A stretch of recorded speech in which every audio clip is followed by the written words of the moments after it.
Dear students, welcome to శివార్డి logics. మనకు రైల్వేలో టెక్నీషియన్ నోటిఫికేషన్ రిలీజ్ అయింది. ఈ టెక్నీషియన్ నోటిఫికేషన్ అనేది గతంలో ఏఎల్పితో పాటు కలిపి ఇవ్వడం జరిగింది. ఈసారి టెక్నీషియన్ నోటిఫికేషన్ సపరేట్గా రిలీజ్ చేయడం జరిగింది. ఈ టెక్నీషియన్లో కూడా గ్రేడ్ 1 సిగ్నల్ అనే పోస్ట్ ఉంది. అదేవిధంగా టెక్నీషియన్ గ్రేడ్ 3 అనే ఒక పోస్ట్ ఉంది. చాలామంది స్టూడెంట్స్ కూడా నోటిఫికేషన్ రిలీజ్ అయిన తర్వాత బీభత్సంగా కామెంట్స్ పెడుతున్నారు మన యూట్యూబ్ ఛానల్లో. Education qualification, regarding education qualification.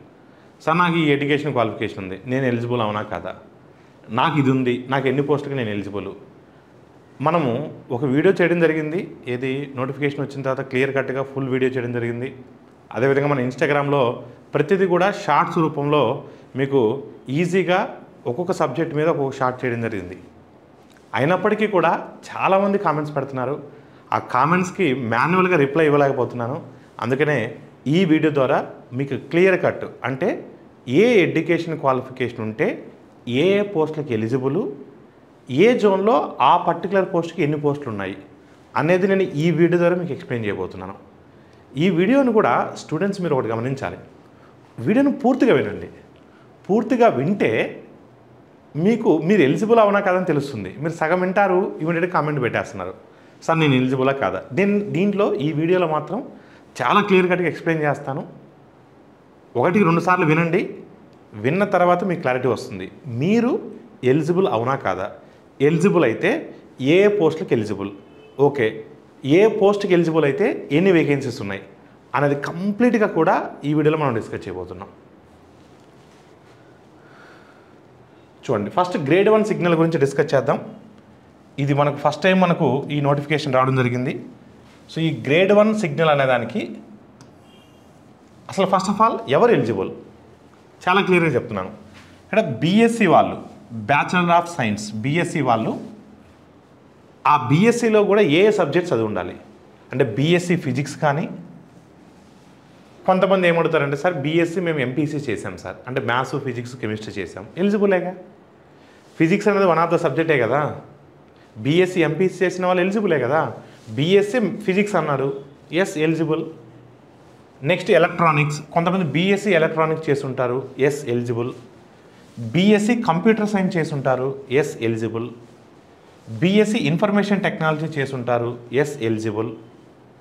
BSc instrumentation చేసుంటారు, ఎస్ ఎలిజిబుల్. వాళ్ళు అన్నది ఏంటంటే ఆ పర్టికులర్ సబ్జెక్టుతో పాటు కాంబినేషన్ ఇంకేదైనా ఉండొచ్చు. బీఎస్సీ ఫిజిక్స్ అన్నాను, ఆ ఫిజిక్స్తో పాటు వేరే సబ్జెక్ట్స్ కూడా ఉండొచ్చు. బీఎస్సీ కొంతమంది జనరల్ ఎంపీసీ చేసి ఉంటారు, బీఎస్సీ ఎంపీసీ, వాళ్ళు కూడా ఎలిజిబులే. ఇది డిగ్రీ సంబంధించినటువంటి స్టూడెంట్స్. రెండోది ఏంటంటే డిప్లొమా వాళ్ళు కూడా ఎలిజిబులే. ఆ డిప్లొమా వాళ్ళు కూడా ఏ సబ్జెక్టులు అయి ఉండాలి? Diploma in electronics, diploma in computer science, diploma in information technology, diploma in instrumentation. డిప్లొమాలో ఈ 4 స్ట్రీమ్స్లో కింద మీరు డిప్లొమా చేస్తున్నట్లయితే యు ఆర్ ఎలిజిబుల్. అంటే ఇక్కడ నేను 4 మెన్షన్ చేస్తున్నాను, ఈ 4 ఎలిజిబుల్ అని అర్థం, ఇంకా మిగతా వాళ్ళు ఎలిజిబుల్ కాదని అర్థం. నెక్స్ట్ బీటెక్ వాళ్ళు ఎవరు ఎలిజిబుల్ సార్? బీటెక్లో ఎలక్ట్రానిక్స్ కావచ్చు, కంప్యూటర్ సైన్స్ కావచ్చు, ఐటీ కావచ్చు, ఇన్స్ట్రుమెంటేషన్ ఇంజనీరింగ్ కావచ్చు, వీళ్ళు ఎలిజిబుల్. సో మీరు గ్రేడ్ 1 పోస్ట్కి మీరు అప్లై చేయాలి అంటే వీటిల్లో ఏ ఒక్క క్వాలిఫికేషన్ ఉన్నా సరే, బీఎస్సీ ఉన్నా, డిప్లొమా ఉన్నా, అదేవిధంగా బీటెక్ ఉన్నా, ఈ మూడిట్లో ఈ పర్టికులర్ స్ట్రీమ్స్లో మీరు మీ యొక్క గ్రాడ్యుయేషన్ కంప్లీట్ చేసి ఉండాలి. ఈ ఇయర్ ఫైనల్ ఇయర్ చదువుతున్నటువంటి స్టూడెంట్స్ ఎలిజిబుల్ కాదు. గుర్తుపెట్టుకోండి, మనకు మార్చి 9th నుంచి అప్లికేషన్ పెట్టుకుంటున్నాం. అంటే అప్లై చేసే టయానికి మీ ఫైనల్ సెమిస్టర్స్ రిజల్ట్స్ వచ్చి ఉండాలి. అంటే మనకు అప్లికేషన్ పెట్టుకోవడానికి ఎప్పటి వరకు ఛాన్స్ ఉంది? ఏప్రిల్ 8th వరకు ఉంది. అంటే ఏప్రిల్ 8th లోపు మీ ఫైనల్ సెమిస్టర్ రిజల్ట్స్ కింద వచ్చినట్లయితే మీరు ఎలిజిబుల్ అని అర్థం. సింపుల్గా మీరు ఎలిజిబుల్ అని అర్థం, గుర్తుపెట్టుకోండి. నెక్స్ట్ ఈ గ్రేడ్ 1 సిగ్నల్లో ఏ జోన్కి ఏ కేటగిరీకి ఎన్ని పోస్టులు ఉన్నాయి, ఈ గ్రేడ్ 1 సిగ్నల్ ఏ జోన్లో ఏ పర్టికులర్ కేటగిరీకి ఎన్ని పోస్టులు ఉన్నాయి కూడా టేబుల్ రూపంలో మీకు ఇవ్వడం జరిగింది. టేబుల్ రూపంలో ఇప్పుడు మనం సికింద్రాబాద్ జోన్ చూసుకున్నాం అనుకోండి, 38 ఓపెన్ కేటగిరీలో ఉన్నాయి, ఒక 10 ఎస్సీ కేటగిరీలో ఉన్నాయి, 5 ఎస్టీ కేటగిరీలో ఉన్నాయి, 18 ఓబీసీ కేటగిరీలో ఉన్నాయి, ఒక 5 ఈబీఎస్ ఈడబ్ల్యూఎస్ కేటగిరీలో ఉన్నాయి. టోటల్ 76 వేకెన్సీస్ ఉన్నాయి. అంటే ఈ విధంగా మీరు ఈ పర్టికులర్ పోస్ట్కి ఎలిజిబుల్ అయినట్లయితే మీ పర్టికులర్ జోన్లో మీ కేటగిరీకి ఎన్ని పోస్టులు ఉన్నాయనేది కూడా మనం టేబుల్ రూపంలో ఇవ్వడం జరిగింది. సో ఈ టేబుల్ గురించి మీరు ఎవరు వరి అవ్వద్దు. ఇక్కడ మనం ఏదైతే డిస్కస్ చేస్తున్నామో ఈ పీడిఎఫ్ని శివారెడ్డి లాజిక్స్ టెలిగ్రామ్ ఛానల్లో మనము ఈ పీడిఎఫ్ను పోస్ట్ చేయడం జరుగుతుంది. మీరు ఆ పీడిఎఫ్ను డౌన్లోడ్ కూడా చేసుకోవచ్చు. సో శివారెడ్డి లాజిక్స్ టెలిగ్రామ్ ఛానల్కి యాడ్ అవ్వండి. Shivareddy logics Telegram channel link కూడా ఈ వీడియో డిస్క్రిప్షన్లో ఉంటుంది. యాడ్ అయితే మీకు ఇప్పుడు నేను డిస్కస్ చేసే ప్రతిదీ కూడా మీకు పీడిఎఫ్ రూపంలో దొరుకుతుంది. ఇంకా టెక్నీషియన్ గ్రేడ్ 3, మరి గ్రేడ్ 3 పోస్టులకి, టెక్నీషియన్ గ్రేడ్ 3 పోస్టులకి చాలా డిఫరెంట్ క్వాలిఫికేషన్స్ ఉన్నాయి. సో అక్కడ కూడా మీకు క్లారిటీ ఇచ్చేటువంటి ప్రయత్నం చేస్తాను. ఫస్ట్ కింద మీరు చూసినట్లయితే 10th ప్లస్ ఐటీఐ ఫిట్టర్ అంటే ఇచ్చేసి ఉంటారు. 10th క్లాస్ చదివిన తర్వాత ఐటీఐ ఇన్ ఫిట్టర్ అనే గ్రేడ్లో వాళ్ళు ఐటీఐ చేసి ఉంటారు. మరి ఈ క్వాలిఫికేషన్ ఉన్న వాళ్ళు ఏ ఏ పోస్టులకు ఎలిజిబుల్? ఏ పోస్టులకు ఎలిజిబుల్ అంటే టెక్నీషియన్ గ్రేడ్ 3 బ్రిడ్జ్ అనే పోస్ట్కి eligible, technician grade 3 carriage and వ్యాగాన్కి eligible, technician grade 3 diesel mechanical eligible, technician grade 3 electrical or టీఆర్ఎస్కి ఎలిజిబుల్, అదేవిధంగా టెక్నీషియన్ గ్రేడ్ 3 ఈఎంయూకి ఎలిజిబుల్, టెక్నీషియన్ గ్రేడ్ 3 ఫిట్టర్కి ఎలిజిబుల్, టెక్నీషియన్ గ్రేడ్ 3 పర్మనెంట్ వేకి ఎలిజిబుల్, టెక్నీషియన్ గ్రేడ్ 3 ట్రాక్ మిషన్కి eligible. అంటే 10th ప్లస్ ఐటీఐ ఫిట్టర్లో వాళ్ళు ఆ యొక్క స్ట్రీమ్లో కింద వాళ్ళు ఐటీఐ చేసినట్లయితే ఈ 8 పోస్టులకు ఎలిజిబుల్, ఈ 8 రకాల పోస్టులకు ఎలిజిబుల్. అంటే ఐటీఐ ఫిట్టర్ చేసినంత మాత్రాన అన్ని పోస్టులకు ఎలిజిబుల్ కాదు. మొత్తం మనకు చాలా రకాల పోస్టులు ఉన్నాయి. వాటిల్లో ఈ పర్టికులర్ 8 పోస్టులకు ఎలిజిబుల్. ఈ 8 పోస్టులకి కేవలం ఐటీఐ ఫిట్టర్ చేసిన వాళ్ళు మాత్రమే కాంపిటీషన్ ఉంటారు. అందరు కాంపిటీషన్ కాదుగా, అప్పుడు కాంపిటీషన్ కూడా చాలా తక్కువ ఉంటుంది. మరి వేకెన్సీస్ కింద చూసినట్లయితే ఇక్కడ మీకు ఈ టేబుల్ రూపంలో ఏ కేటగిరీకి ఎన్ని వేకెన్సీస్ కూడా ఇవ్వడం జరిగింది. మీరు ఏ జోన్కి ఆ పర్టికులర్ ఫిట్టర్ క్వాలిఫికేషన్తో ఏ జోన్కి ఏ కేటగిరీకి ఎన్ని వేకెన్సీస్ ఉన్నాయన్నది కూడా మనం ఇక్కడ ఇవ్వడం జరిగింది టేబుల్ రూపంలో. మీరు ఏది కావాలంటే చూసుకోవచ్చు. ఇదే పీడిఎఫ్ను మనం టెలిగ్రామ్ ఛానల్లో కూడా పోస్ట్ చేయడం జరుగుతుంది.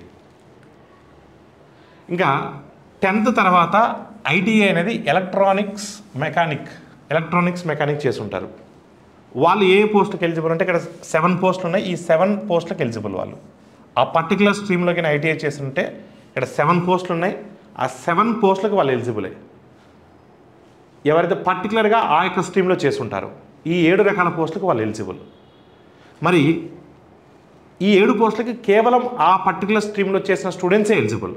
మరి ఏ జోన్లో ఏ కేటగిరీకి ఎన్ని పోస్టులు ఉన్నాయనేది మనం ఇక్కడ ఒక టేబుల్ రూపంలో ఇవ్వడం జరిగింది. ఈ పర్టికులర్ పోస్టులకి ఆ పర్టికులర్ ట్రేడ్ చదివిన వాళ్ళే ఎలిజిబుల్, అందరు ఎలిజిబుల్ కాదు. సో ఈ టేబుల్ మనకు ఇదంతా కూడా మనకు టెలిగ్రామ్ ఛానల్లో పోస్ట్ చేయడం జరిగింది. నెక్స్ట్ 10th తర్వాత ITI in mechanic power electronics అంటే మెకానిక్ పవర్ ఎలక్ట్రానిక్స్లో ఎవరైతే ఐటీఐ చేస్తుంటారో వారు ఈ 3 పోస్టులకు ఎలిజిబుల్, ఈ 3 పోస్టులకు ఎలిజిబుల్, ఈ పర్టికులర్ 3 పోస్టులకు ఎలిజిబుల్. మరి ఈ స్టూడెంట్స్కి ఎన్ని పోస్టులు ఉన్నాయి, ఏ జోన్లో ఏ కేటగిరీకి ఎన్ని పోస్టులు ఉన్నాయి ఇక్కడ క్లియర్గా మనం మెన్షన్ చేయడం జరిగింది. ఏ జోన్కి ఎన్ని పోస్టులు ఉన్నాయి ఆ పర్టికులర్ చదివిన వాళ్ళకి, ఆ పర్టికులర్ స్టూడెంట్స్కి ఎన్ని పోస్టులకు ఎలిజిబుల్ అని. అంటే ఇక్కడ చూడండి, అందరూ అన్ని పోస్టులకు ఎలిజిబుల్ కాదు, కొందరు కొన్ని పోస్టులకు మాత్రమే ఎలిజిబుల్. ఆటోమేటిక్ కాంపిటీషన్ తగ్గిపోతుంది. నెక్స్ట్ ఎవరైతే 10th plus ITI in mechanical డీజిల్లో ఎవరైతే ఐటీఐ చేస్తున్నారో వాళ్ళు ఈ 2 పర్టికులర్ పోస్టులకు eligible. Technician grade 3 diesel mechanical, technician grade 3 track machine ఈ పర్టికులర్ పోస్ట్కి ఎలిజిబుల్. అదేవిధంగా వాళ్ళ పర్టికులర్ జోన్లో వాళ్ళ పర్టికులర్ కేటగిరీకి ఎన్ని పోస్టులు ఉన్నాయి, ఎన్ని వేకెన్సీస్ ఉన్నాయనేది మనకు క్లియర్ కట్గా టేబుల్లో చూపించడం జరుగుతుంది. ఇదంతా కూడా మనకు టెలిగ్రామ్ ఛానల్లో పోస్ట్ చేయడం జరుగుతుంది. Next 10th plus ITI in electrical and electronics చదివిన వాళ్ళకి ఈ టెక్నీషియన్ గ్రేడ్ 3 డీజిల్ ఎలక్ట్రికల్ అనే పోస్ట్కి ఎలిజిబుల్, ఈ పర్టికులర్ పోస్ట్కి ఎలిజిబుల్. మరి ఇక్కడ ఎన్ని వేకెన్సీస్ ఉన్నాయి, ఏ జోన్లో ఏ కేటగిరీకి ఎన్ని వేకెన్సీస్ ఉన్నాయి అనేది కూడా మనం ఈ టేబుల్ ఫార్మాట్లో మీకు ఇవ్వడం జరుగుతుంది. నెక్స్ట్ ఎవరైతే 10th ప్లస్ ఐటీఐ వెల్డర్ చేస్తుంటారో, ఐటీఐలో వెల్డర్ అనే స్ట్రీమ్లో చదివి ఉంటారో వారు ఈ 8 రకాల పోస్టులకు ఎలిజిబుల్. మరి వాళ్ళకి సంబంధించినటువంటి వేకెన్సీస్ ఈ టేబుల్లో ఉన్నాయి. ఏ జోన్లో ఎన్ని వేకెన్సీస్ ఉన్నాయి, ఏ కేటగిరీకి ఎన్ని వేకెన్సీస్ ఉన్నాయి. Next 10th plus ITI machinist so ఈ మిషనిస్ట్ అనే పోస్ట్కి ఈ పర్టికులర్ ట్రేడ్ చదివిన వాళ్ళకి 5 రకాల పోస్టులు ఉన్నాయి. ఈ 5 రకాల పోస్టుల్లో వాళ్ళు దేనికైనా ఎలిజిబులే. వాళ్ళకి సంబంధించినటువంటి వేకెన్సీస్ కూడా ఈ పర్టికులర్ టేబుల్లో మనం పొందుపరచడం జరిగింది. Next 10th plus maths and physics. ఈ మ్యాథ్స్ ఫిజిక్స్ ఎవరైతే చదివి ఉంటారో వాళ్ళు ఏ పోస్ట్కి ఎలిజిబుల్? ఈ 10th క్లాస్తో పాటు ఎంపీసీ చదివి ఉండాలి.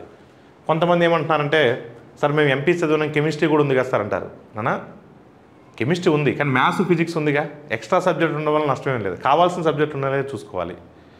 ఇప్పుడు 10th ప్లస్ ఇంటర్మీడియట్ కాబట్టి బీటెక్ స్టూడెంట్స్ కూడా ఎలిజిబుల్ అవుతారు. ఇప్పుడు బీటెక్ సివిల్ చేసిన వాళ్ళు ఉంటారు ఫర్ ఎగ్జాంపుల్, వాళ్ళు కూడా ఎలిజిబుల్. ఎందుకంటే సివిల్ చేసినప్పటికి బీటెక్ ఎంపీసీ నుంచే వెళ్ళేది, ఇంటర్మీడియట్ ఎంపీసీ నుంచే కదా. అలా ఇంటర్మీడియట్ చదివి ఇంక తర్వాత ఏ కోర్స్ చేసినా ఇంటర్లో మ్యాథ్స్ ఫిజిక్స్ కింద వన్ ఆఫ్ ద సబ్జెక్ట్ అయితే బైపీసీ చదివినాం సార్ ఎలిజిబుల్ కాదు, మేము బీఫార్మసీ చేసాం సార్ ఎలిజిబుల్ కాదు. సింపుల్గా ఒకటే చెప్తున్నాను, ఇక్కడ నేను ఏదైతే మెన్షన్ చేసినా వాళ్ళు ఎలిజిబుల్, మిగతా వాళ్ళు కానంటే అర్థం. ఇప్పుడు మ్యాథ్స్ ప్లస్ ఫిజిక్స్ వాళ్ళు ఎలిజిబుల్ అని చెప్పాను, ఇంకా సిఈసీ వాళ్ళు ఎలిజిబుల్ కానట్టేగా, హెచ్ఈసీ వాళ్ళు ఎలిజిబుల్ కానట్టేగా, బైపీసీ వాళ్ళు ఎలిజిబుల్ కానట్టే కదా, దాని మీనింగ్ అది. మరి వాళ్ళు ఏ పోస్ట్కి ఎలిజిబుల్ అంటే టెక్నీషియన్ గ్రేడ్ 3 ఎస్ఎన్టీ అనే పోస్ట్కి ఎలిజిబుల్ వాళ్ళు. మరి ఈ పర్టికులర్ పోస్ట్కి ఏ జోన్లో ఎన్ని వేకెన్సీస్ ఉన్నాయి, ఏ జోన్లో ఏ కేటగిరీకి ఎన్ని వేకెన్సీస్ ఉన్నాయి అనేది కూడా మనం క్లియర్ కట్గా ఈ టేబుల్లో మెన్షన్ చేయడం జరిగింది. సో మీ అందరికీ నేను ఒకటే చెప్తున్నాను, సో మనం నోటిఫికేషన్ గురించి క్లియర్ కట్గా వీడియో చేయడం జరిగింది. ప్రతి సబ్జెక్టుకు కూడా ఒక ఇన్స్టాగ్రామ్లో యూట్యూబ్ ఛానల్లో మనం ఒక షార్ట్ కూడా రిలీజ్ చేయడం జరిగింది. వాటి కింద కామెంట్స్ చూస్తే ఆల్మోస్ట్ ఒక 1000 కామెంట్స్ దాకా వచ్చేసాయి. అందుకనే స్టూడెంట్స్కి ఒక క్లారిటీ ఇద్దామనే ఉద్దేశంతో ఈ వీడియో చేయడం జరిగింది. ఈ వీడియోలో మనం డిస్కస్ చేసిన ప్రతిదీ కూడా ఒక పీడిఎఫ్ ఫార్మేట్లో సివర్డి లాజిక్స్ టెలిగ్రామ్ ఛానల్లో మనం పోస్ట్ చేస్తాము. సో ప్రతి ఒక్క స్టూడెంట్ కూడా డౌన్లోడ్ చేసుకోవచ్చు. సింపుల్గా పోస్ట్ చూడండి, మీరు ఎలిజిబుల్ అవునా కాదా, ఎలిజిబుల్ అయితే మీకు ఎన్ని వేకెన్సీస్ ఉన్నాయి, చాలా క్లియర్ కట్గా మనం దీన్ని డిజైన్ చేయడం జరిగింది. సో మీరు చూసుకోవచ్చు. దీని తర్వాత మీరు అడిగేటువంటి క్వశ్చన్ నాకు అర్థమైంది. నేను మీ అందరికీ కూడా ఒక సలహా ఇస్తున్నాను. ఏఎల్పి నోటిఫికేషన్ వచ్చినప్పుడు కూడా నేను మీ అందరికీ కూడా how to apply online application step by step procedure చాలా క్లియర్ కట్గా ఎక్స్ప్లెయిన్ చేయడం జరిగింది. ఇప్పుడు కూడా మీరు ఎవరు తొందరపడి అప్లై చేయొద్దు, ఒక 2-3 డేస్ ఓపిక పట్టండి. నేను హౌ టు అప్లై అనేది ఒక వీడియో చేస్తాను. దాని తర్వాత ఏ జోన్ బెస్ట్ జోన్ అనే దాని మీద కూడా ఒక వీడియో చేస్తాను. ఎందుకంటే నేను కూడా అనాలిసిస్ చేయాలి కదా, సింపుల్గా ఏదో 2 మాటలు చెప్పడం కాదు కదా, కంప్లీట్గా దాన్ని అనాలిసిస్ చేయాలి. అనాలిసిస్ చేసిన తర్వాత సో మీకు how to apply online application అనేది వీడియో చేస్తాము. ఏ జోన్కి అప్లై చేసుకోవాలనేది కూడా నేను చేస్తాను. ఇవన్నీ చేసిన తర్వాత ఒక 1 వీక్ ఓపిక పట్టండి, తొందరపడి ఎవరు అప్లై చేయొద్దు. లాస్ట్ వీక్ వరకు ఎవరు వెయిట్ చేయొద్దు, ఒక 1 వీక్ ఆగండి. ఈ 1 వీక్లో మనం అంతా కూడా డిఫరెంట్ వీడియోస్ ద్వారా మీకు ఒక క్లియర్ కట్ ఇన్ఫర్మేషన్ పాస్ చేస్తాను. ఏదో చెప్పడం అంటే ఇలా చెప్పేయచ్చు, బట్ అది కాదు. ఎందుకంటే మనం పర్ఫెక్ట్గా దాని గురించి రీసెర్చ్ చేయాలి, అనాలిసిస్ చేయాలి. స్టూడెంట్స్ బెనిఫిట్ ఉండే విధంగా, స్టూడెంట్కి యూజ్ అయ్యే విధంగా మనం ఏ స్టేట్మెంట్ ఇచ్చినా ఇవ్వాలి. కాబట్టి ఒక 2-3 డేస్ ఓపిక పట్టండి, నేను అన్ని వీడియోస్ కూడా మీకు చేయడం జరుగుతుంది. సో మీకు ఏదైనా డౌట్ ఉన్నా సరే మీరు ఖచ్చితంగా కామెంట్ రూపంలో తెలపవచ్చు. ఖచ్చితంగా ఎక్కువ మంది స్టూడెంట్స్కి సో వాళ్ళకి అప్లికేషన్ పెట్టేటువంటి ప్రాసెస్లో ఈజీగా ఉండే విధంగా, ఏ తప్పులు చేయకుండా ఉండే విధంగా సివర్డి లాజిక్స్ ఎప్పుడూ మీకు తోడుగా ఉంటుంది, అండగా ఉంటుంది. సో ఎవ్వరు కంగారు పడొద్దు. మీ యొక్క ఎడ్యుకేషన్, మీ యొక్క సబ్జెక్ట్స్ మీద మీరు కాన్సన్ట్రేట్ చేయండి. సో మన సివర్డి లాజిక్స్లో పర్ఫెక్ట్ కోర్స్ రైల్వే కోర్స్ ఉంది. సో మీరు సివర్డి లాజిక్స్లోకి మీరు సబ్స్క్రిప్షన్ తీసుకుని మీరు ప్రిపేర్ అయినట్లయితే అప్డేటెడ్ కంటెంట్తో వెరీ బేసిక్ లెవెల్ నుంచి అడ్వాన్స్ లెవెల్ వరకు సో పర్ఫెక్ట్ కంటెంట్ సో మీ చేతుల్లో ఉంటుంది. మీరు కాన్ఫిడెంట్గా మీరు ప్రిపేర్ అవ్వచ్చు. ఇప్పుడు వస్తున్నటువంటి ఈ రైల్వే నోటిఫికేషన్స్లో ఖచ్చితంగా మీరు అనుకుంటున్నటువంటి మీ రైల్వే జాబ్ మీ సొంతం అవుతుంది, ఎటువంటి డౌట్ లేదు. ప్రతిదీ కూడా నేను సబ్జెక్ట్ వైజ్ మీకు నేను కమింగ్ డేస్లో వీడియోస్ చేస్తాను. డెఫినెట్గా దాన్ని చూసిన తర్వాత మీకు క్లారిటీ వచ్చిన తర్వాత అప్పుడు అప్లై చేద్దాం, నేను చెప్తాను కూడా మీకు. Thank you all of you.